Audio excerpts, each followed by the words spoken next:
Hi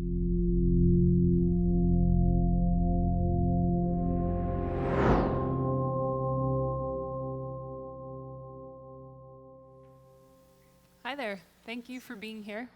My name is Vanessa Callison-Burch, and this is a topic very dear to my heart.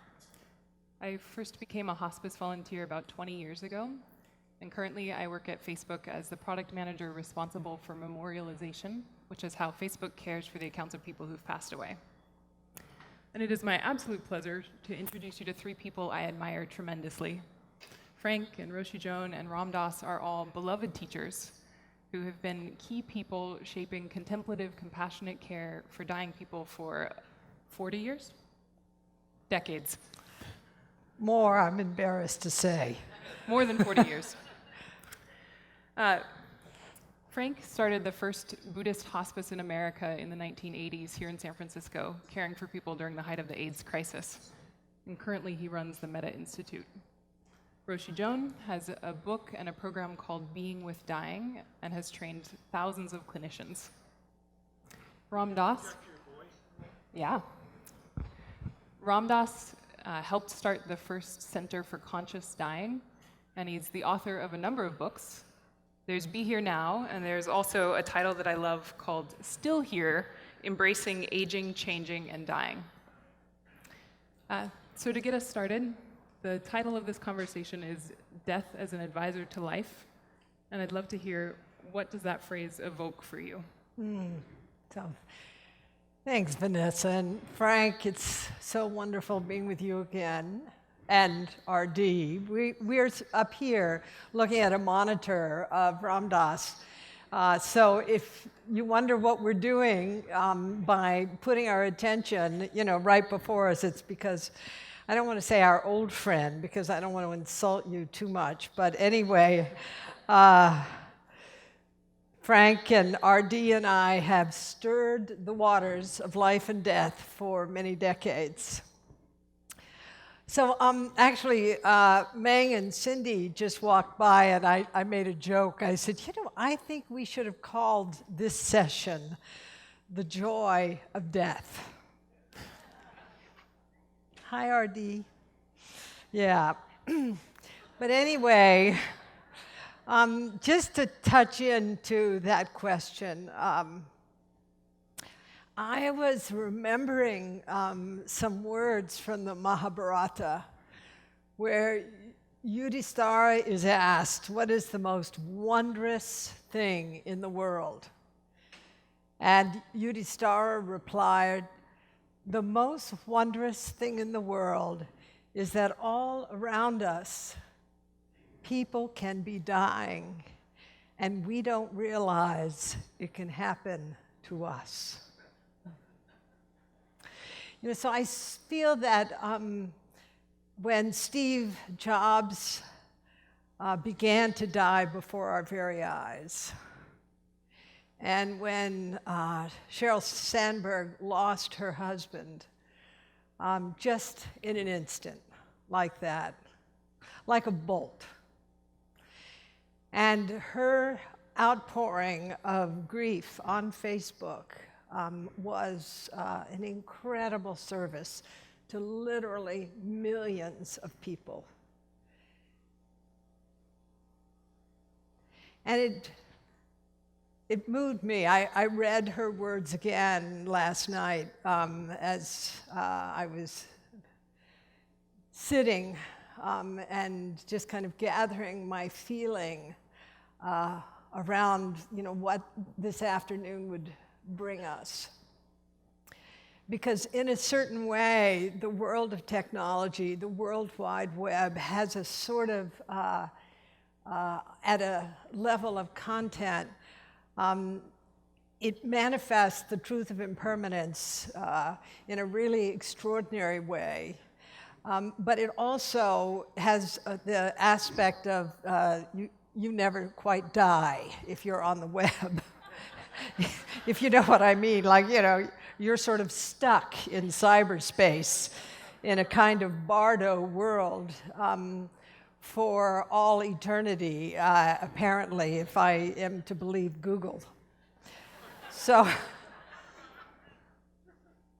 So one of the questions for me is how we actually open ourselves to what the world of technology, what the World Wide Web, what also extending our consciousness through various devices, extending our mind through various devices, and also how this affects our own perception of our mortality and immortality.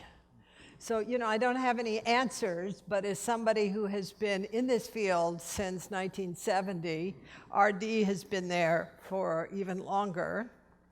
And Ramdas and I, of course, also have the experience of psychedelics as part of our history. And in an earlier session today, it was not only the joy of death, thank you, Meng, but it was also a really fascinating presentation after Meng's on extending the mind through technology. One of the questions I have is how can the truth of our physical mortality teach us about how we manifest in our technology, how we manifest in the web, and how it can also be recursive or reflexive, how it's going to actually change how we die. I mean, we'll die. That's one thing we have in common.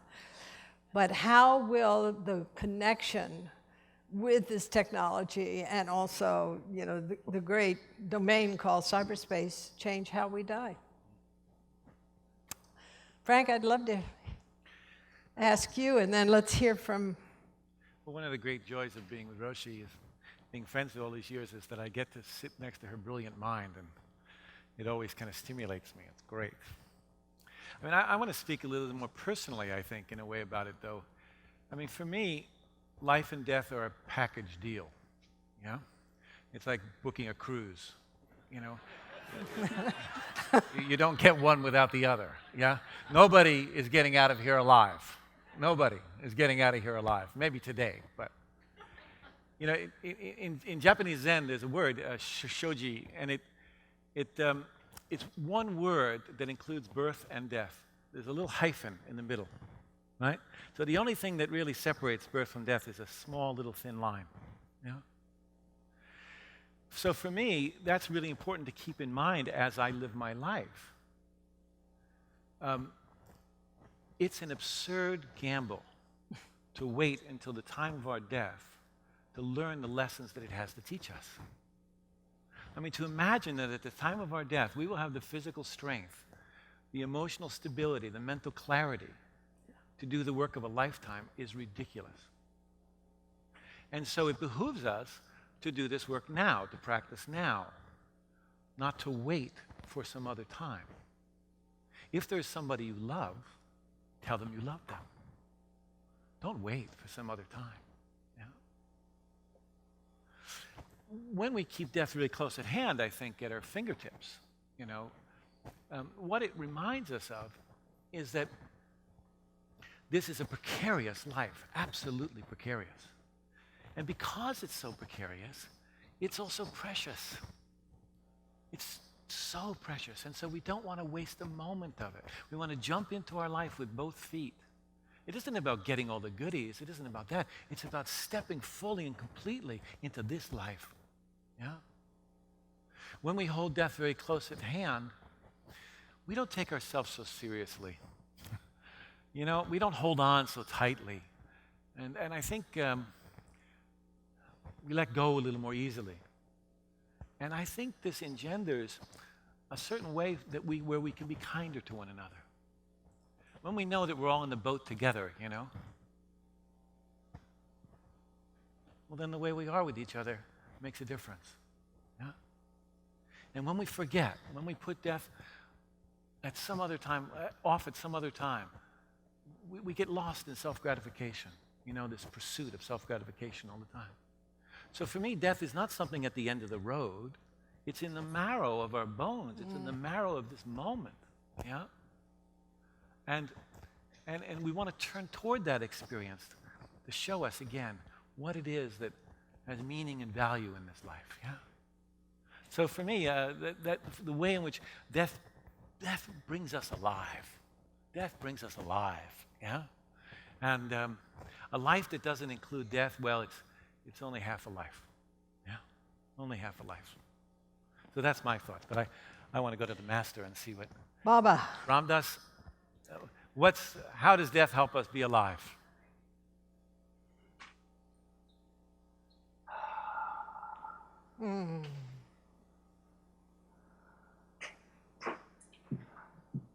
Well,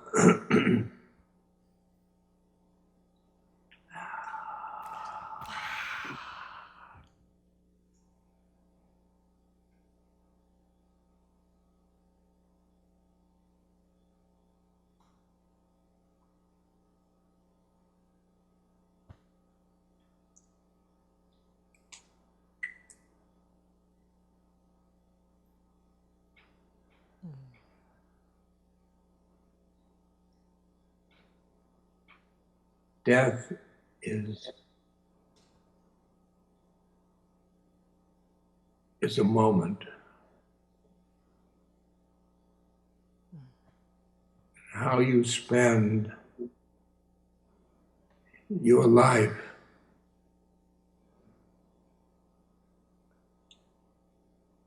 in each moment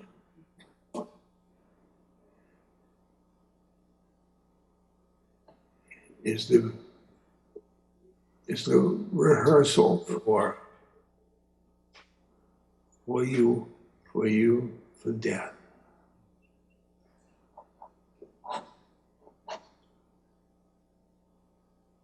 It's called Be Here Now.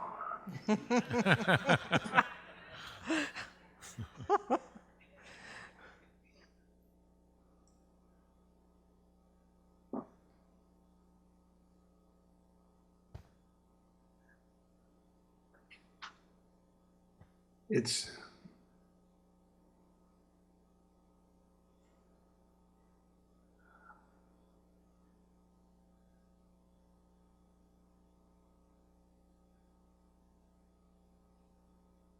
your thoughts this moment, just this moment, this moment,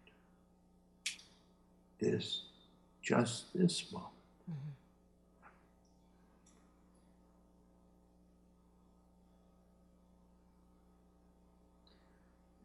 In fact, you delve into this moment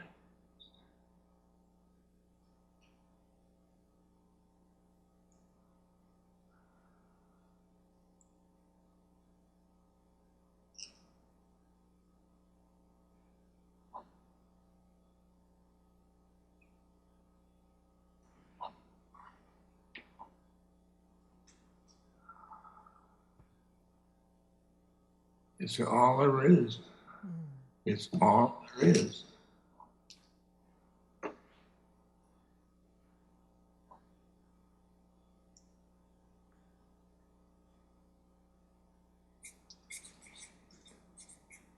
In calming the monkey of the mind,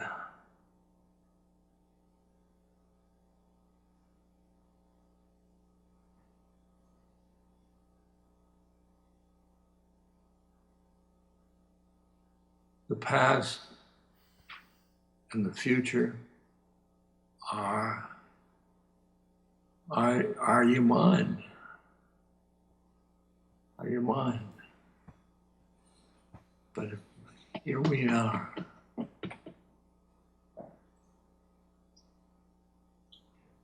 Here we are.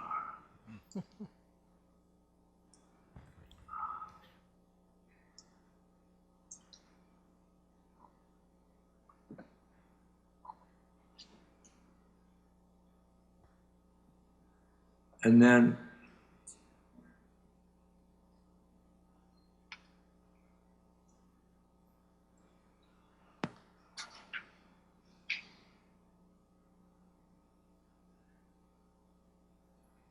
I'd like to say what Franco said.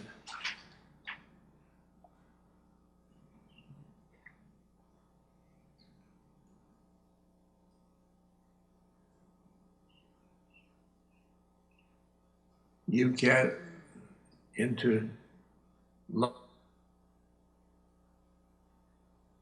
Uh-oh. We've frozen the Skype for a moment. There we go, you're back. Ramdas, say it again.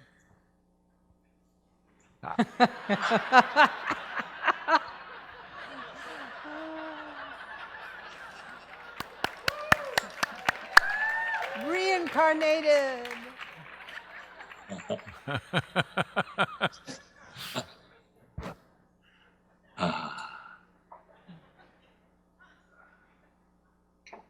Ramdas, what about Yeah, 19 years now you've been in that wheelchair after the stroke? You're 80-something now. You're old. yeah. Oh, So you're good, really old. Yeah, really, really old. So Good bottle of wine. a fine vintage, I would say. So as you come closer now, you know you're coming closer. What's it like coming closer to death for you? Well, after all,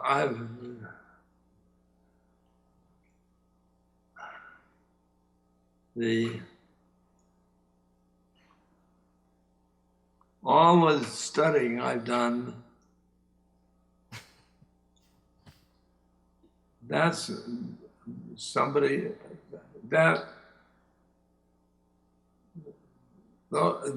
those deaths. But when I come to my death, Yeah.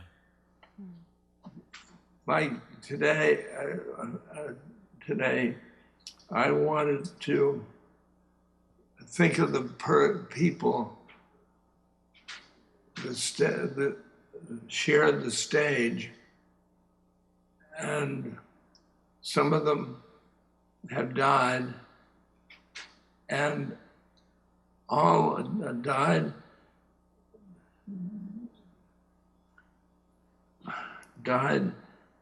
like Stephen Levine Yeah.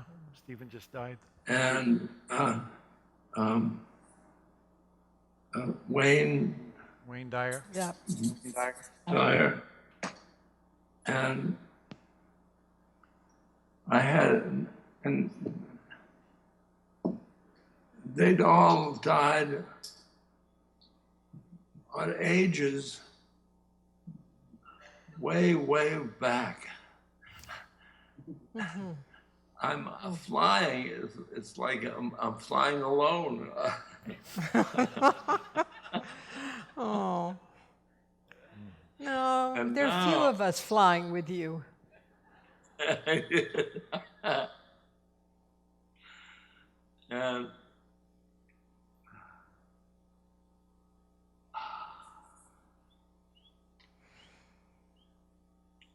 and I've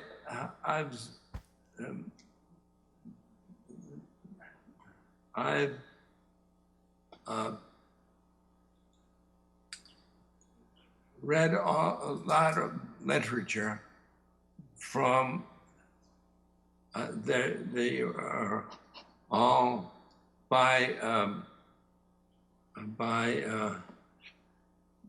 people who have died through operations or something, Like near-death experiences. near-death experiences. And I put together my version of what's going to happen. And and it's comforting. It's comforting. Uh-huh. You meet your soul pod.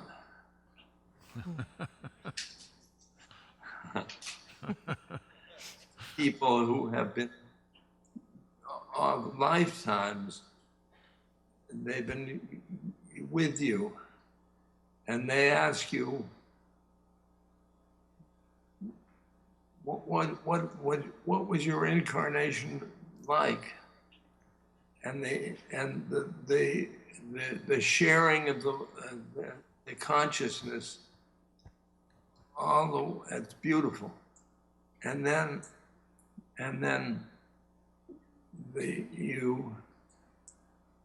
a particularly bright light appears, they're all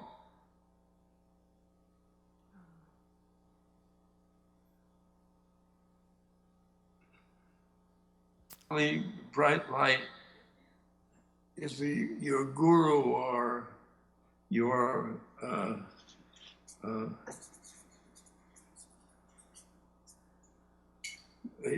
your guide or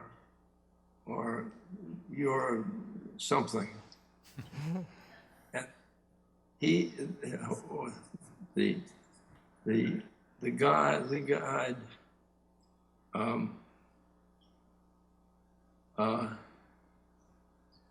has information about your incarnations.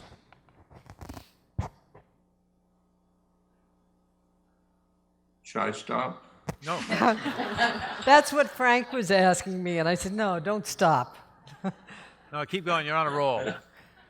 So this is the image that you have. The soul pod, the guides, the Yes. gurus will be there to meet you. And yeah, and they're all friendly and oh boy, it's and not only that, but it's all souls, and souls love one another.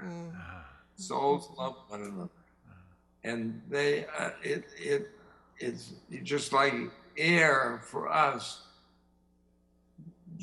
Love in that boy, oh boy, oh boy. Boy, oh boy. And wow.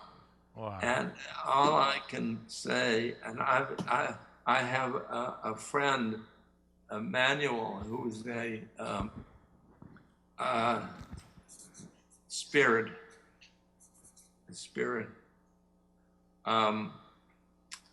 He said, I said, I have to tell people about death.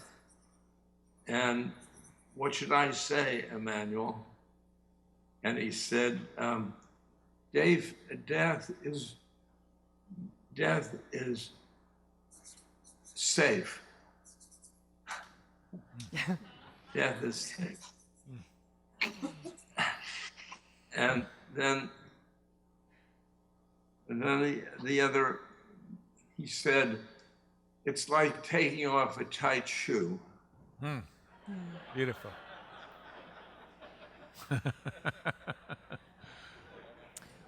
Beautiful. Thank you, Ramdas.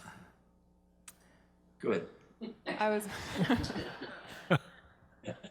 I think for many of us, we start to think about death when someone close to us becomes seriously ill or is dying. And I was hoping you could share some advice and guidance with us on how to hold space for someone that we care about when they're seriously ill or dying. You wanna? Yeah, I was just about 10 days ago, I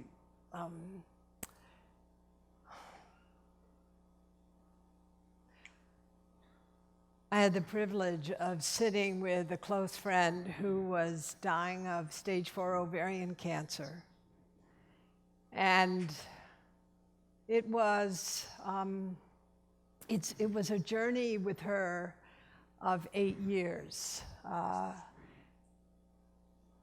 She broke every rule in the book in a certain way. She somehow kept surviving and living and giving. And, you know, when you were talking about relationship, and for me, she really captured the incredible value of generosity, because her whole life was based on, you know, how much can I give? And so I sat with her the day before she died. I flew into Medford and then was taken down to Shasta and went into the house. And she and I had walked many times in the Himalayas Again, with that sort of heart of just amazing generosity. But there she was in a situation of active dying and really in between worlds. You know, she was really, the veil was so thin. And I realized that what was calling me was just to drop into the space, to do absolutely nothing, but to be there in love. And neither in grief nor in fear, but really with that kind of heart, which is very unfiltered, open, filled with appreciation, internally recalling all of the good deeds that I could remember that she was responsible for. And that it was a privilege to sit with her and not to fuss. Yeah. And then in that interworld, and that you know that look, Frank, because you have seen it so many times in you too, Vanessa, and also Ram Dass. She came out and her arms reached up and then she said, Roshi, Roshi. And then I felt I could actually draw into her present moment, if you will, by holding her. But that it was important to hold in a certain way her liberated consciousness without attaching to the body. And then there was that moment of recognition. Yeah. You know, when we're teaching together, you often speak about giving no fear. Yeah. Would you say something about that? You know, Frank, I feel like that sensibility comes because, and you know it, and RD and Vanessa know it, because one is we've borne witness to come alongside the dying process for so long. We see death as inevitable, but I loved what you said. It's package deal. It's just a package deal. And for me, giving no fear is getting down with reality, just being with the truth of what is. But I think there's also something else, and it has to do with deep appreciation. And you said it, and Vanessa, I know your work touches on this, how we turn toward life. And understand how just this moment, being with you, my old friend RD, and Vanessa, and Frank, and all of you, how precious this moment is, and we don't know what the next moment will give us. And to be in an undistracted state, that is, for me, the gift that allows you to be free of fear, but to be right in the moment as it is. Yeah, I'm thinking about how in the last several decades, we have made death into a technological phenomenon. We've so over-professionalized it, made it so difficult, that in a way we've forgotten how natural it is. You know, how did we take this thing, this incredibly beautiful, intimate exchange between family member and other family member, or friend and friend, or loved one to loved one. How did we take that intimate experience and turn it into a duty or an obligation? Or a business. Or a business. A technological phenomenon. And I think in the process of that, we've become scared. We've forgotten what we know. And so we have an opportunity at gatherings like this to remember, you know, to recall that this is in our bones. We know how to do this. We can have confidence in our kindness. We can have confidence in our ability to embrace the suffering of another human being as our own. We can do that. Death is not simply a medical event. No. It's much more than that. For me, it's much more about relationships, as you were just saying. You know, the relationship between myself and the loved one, with death itself, with suffering, with God, or whatever image of ultimate kindness I hold.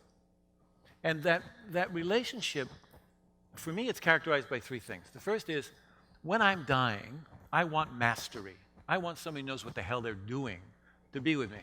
I want my pain well managed. I want my symptoms taken care of. I want mastery. I want somebody who knows what they're doing. But that won't be enough. That won't be enough. I need somebody who's comfortable in the territory of meaning with me, who can help me discover what has meaning and value and purpose in this life. That's really important to me.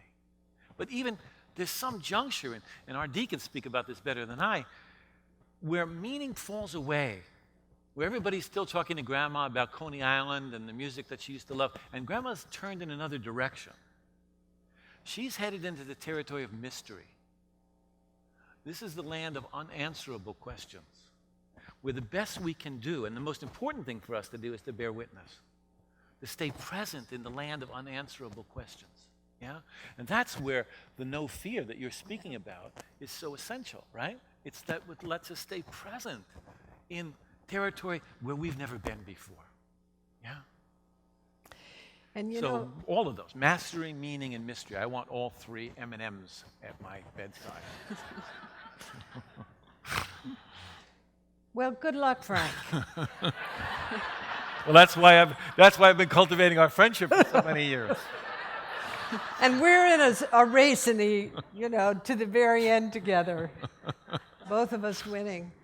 Well, in the event that mastery isn't there, and in the event that meaning is not being, if you will, evoked from us, and mystery is not necessarily available, I mean, one of the things that we're doing here in this gathering, and that is so much a part of Baba's life, is how do we develop the quality of heart and mind that no matter what kind of shit is going down, Yep.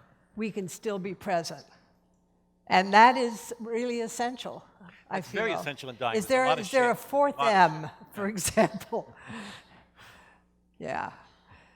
Because we don't know what we're going to be given. We could be given incredible incompetence.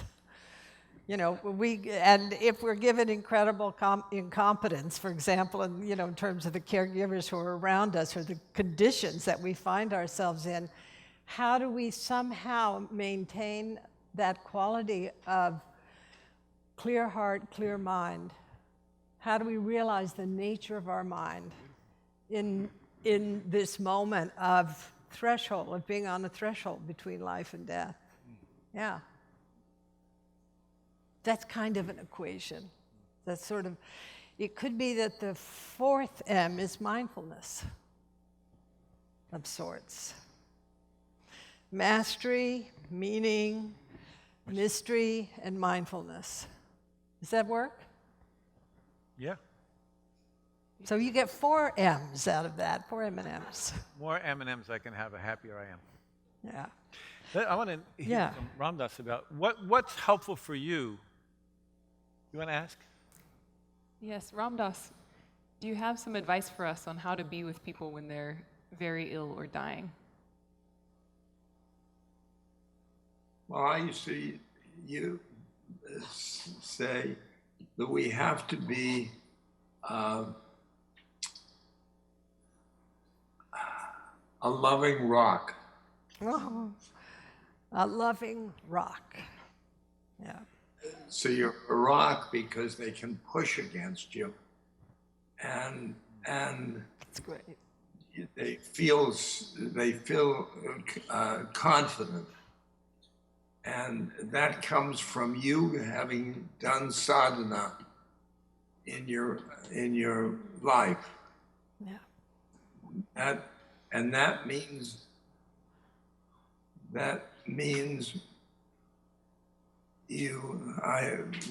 Roshi, this is soul stuff. Right, that's all right.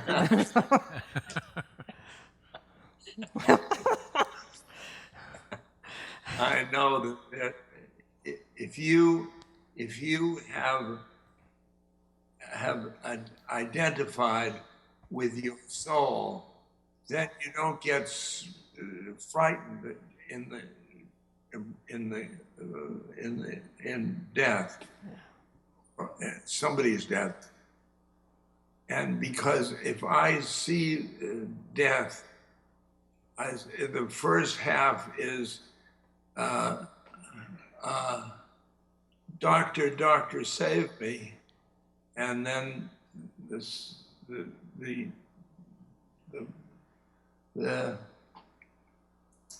second one is like Steve Jobs. Wow. That's what he said. Wow. And that to be a person, be able to work with that wow, not just keeping them alive. Yeah. Beautiful. Wow.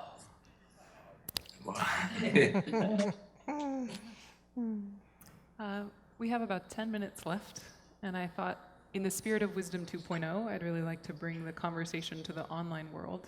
Yeah. So perhaps you could talk for a few minutes about how we can extend that same compassionate presence to people that we love in times of serious illness and dying through technology. Frank? Yeah. Well, I think that, a few years ago, I had a serious heart attack. I was teaching a program on compassion for docs and nurses, and I had a heart attack in the middle of it. I was in the middle of a dialogue with Ram Dass, just like this. And anyway, I went through triple bypass surgery, a big deal, but one of the things that happened at the end of that was that we set up a Caring Bridge site. It's like Vanessa's created this incredible site called What Matters Most, which is brilliant. And maybe we'll get to talk about that. But my dear wife set up a Caring Bridge site. So that meant there was a whole community of people that could, first of all, know about what was going on for me, but also they could send me their love. And I can't possibly express to you what a difference that made in my life. All of that love coming to me. I couldn't take it in, actually. My wife would read me one or two little, emails from people or postings from people. It was a beautiful way to feel supported and accompanied through a life-threatening illness.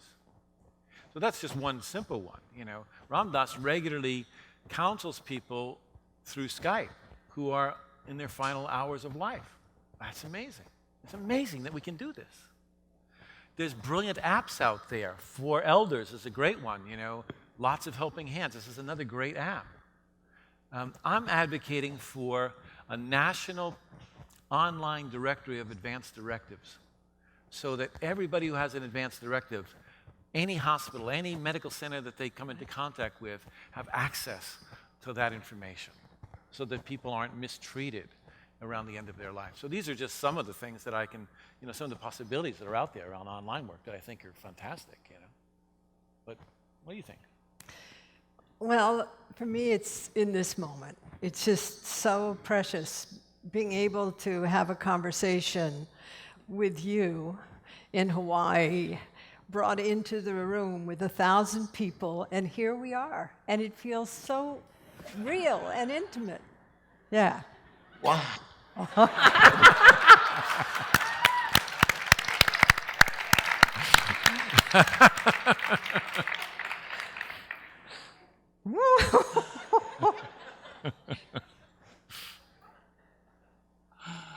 Oh, boy.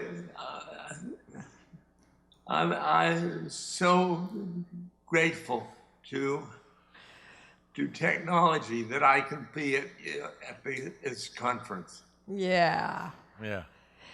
And you've extended your life and your teachings as a lived experience through technology. Almost every day you're Skyping with somebody in Poland or Croatia or here in the States or South America.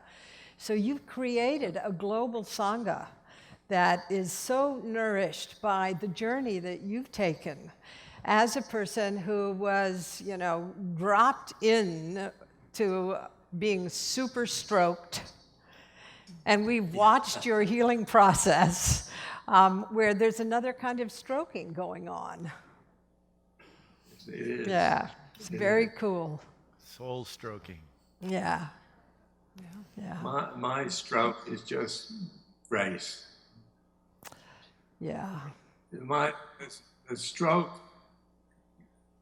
called me in the side. I could call it because I couldn't play golf. I couldn't play cello. I can all those things I did. I couldn't anything. But now I can only go inside. Mm-hmm. Yeah. Yeah.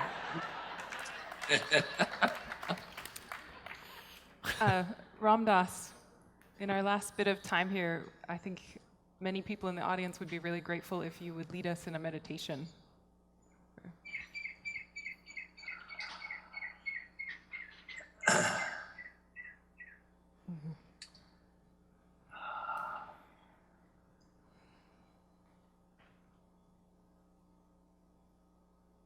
Get comfortable in your chair.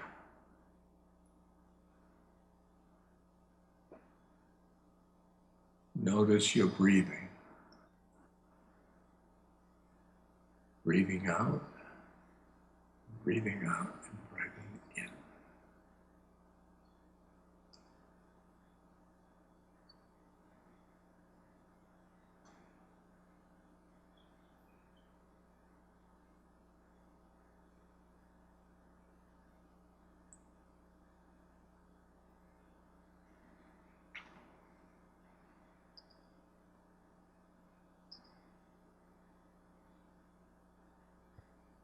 I'm going to give you a secret name.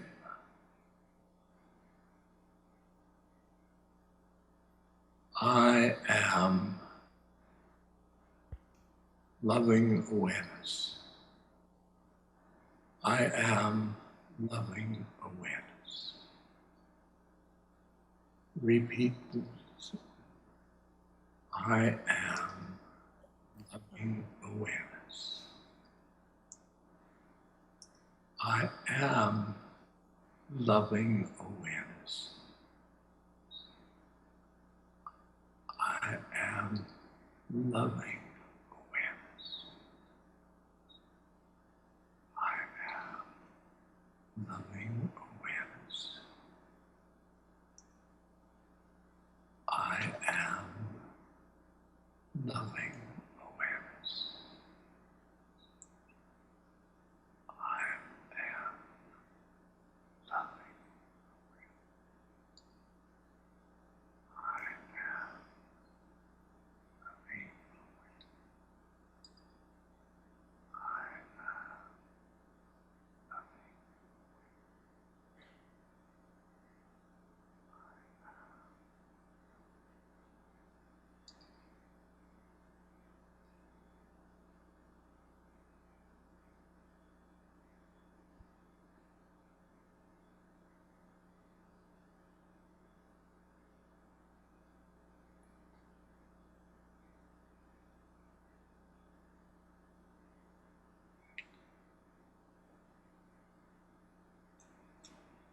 loving awareness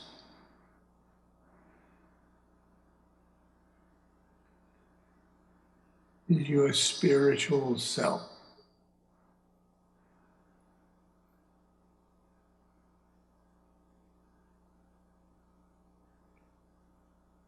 It starts in the heart, not from the mind.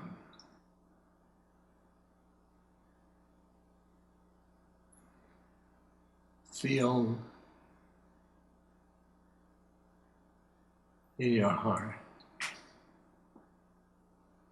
heart space.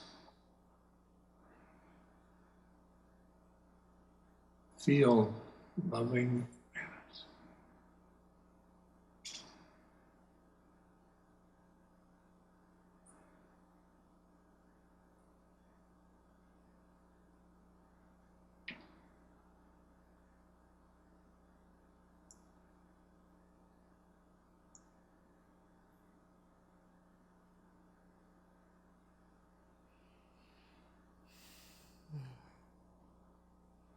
Wow.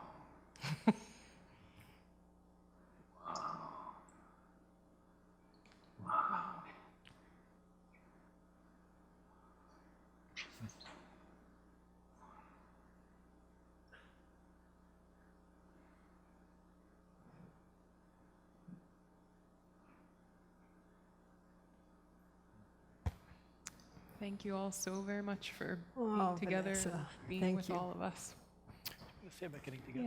Yeah, I know we didn't have time for Q&A, but I imagine a lot of you do have questions that you'd love to ask this group. And Frank generously offered we can meet in the back of the hallway if anyone wants to talk when we're all done. So we'll be out there in just a few minutes. The tables are and things? Yeah, Just out here, near you the go out the tables. door and turn right. There are tables. We'll visit there if you want. And then it's our custom at the end of a practice session to dedicate the merit. And whatever merit that has arisen here, whatever moment of peace, of wisdom, of coming home that we've experienced, may it nourish beings in all realms. Thank you. Thank you. Thank you, Ramdas. Aloha and mahalo. Thank you, Ramdas. Thank you, Ramdas. Thank you. Thank you, Ramdas.